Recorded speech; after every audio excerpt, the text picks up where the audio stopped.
যা গরম পড়েছে, তাতে ঘরে একটু শুয়েও শান্তি নাই। আজ একটু বেশি স্নান করব। যাক, একটু শান্তি লাগছে। এবার যাই, অনেক স্নান করা হয়েছে, এবার বাড়ি যাই। কি আমার পা উঠছে না কেন? কি হলো আমার? কি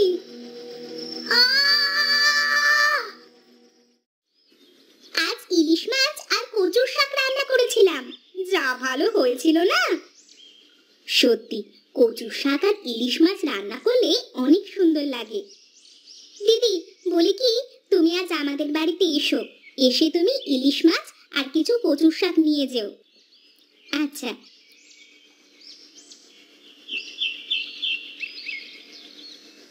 এই মিনতি, পুকুরে এসে গেছি, চল তাড়াতাড়ি বাসন কুসনগুলো ধুয়ে বাড়িতে যেতে হবে, মানুষটা আবার কাজে বের হবে।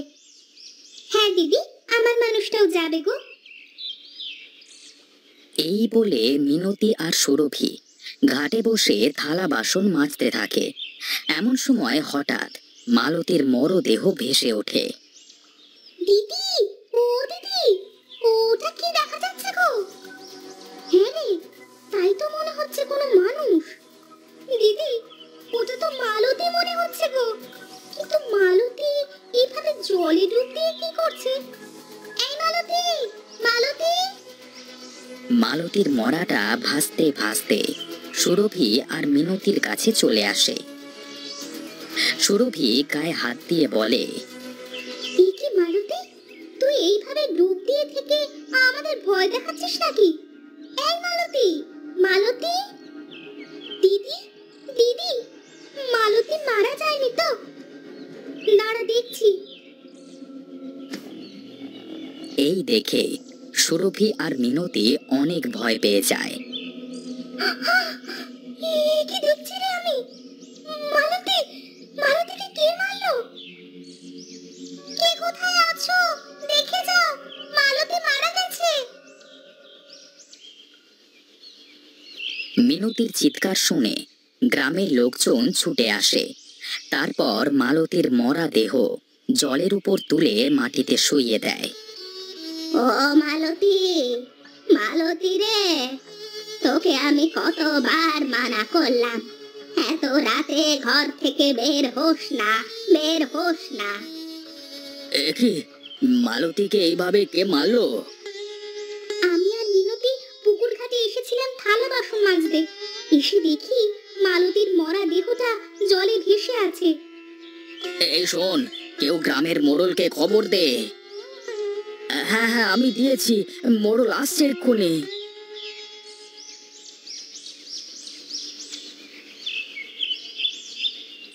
ইস, তাহলে আমাদের গ্রামে খুন?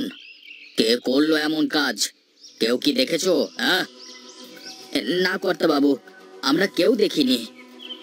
তোমরা আমার মেয়েটাকে শ্মশান ঘাটে নিয়ে চলো, ওর যে অন্তিম সংস্কার করতে হবে।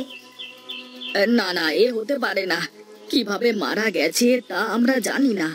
কে জানে কোন পাপ কাজ করতে গিয়ে মরেছে। হ্যাঁ দাদা, তুমি ঠিকই বলেছ, ওকে যে ধরাটাও পাপ হবে। কর্তা বাবু, আমরা কেউ এই নিচু জাতের মেয়েকে অন্তিম সংস্কার করতে পারবো না। তা বললে তো হয় না। এইভাবে এই জায়গায় মরাটা রেখে দিলে তো পচে গন্ধ ছাড়বে, তাতে গ্রামের মানুষের চলাচলের কষ্ট হবে তো। তাহলে কি করব এখন?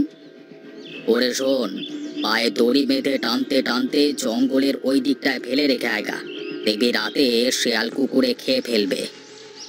না না, আমার মেয়েকে এইভাবে আমি নিয়ে যেতে দিব না। দেখো বুড়ি, তুমি যদি তোমার মেয়েকে নিয়ে না যেতে দাও, তাহলে আমরা কিন্তু তোমাকেও এই গ্রাম থেকে বের করে দেব। হ্যাঁ, দাও দাও, যেখানে আমার মেয়ে নাই সেই গ্রামে আমিও থাকতে চাই না।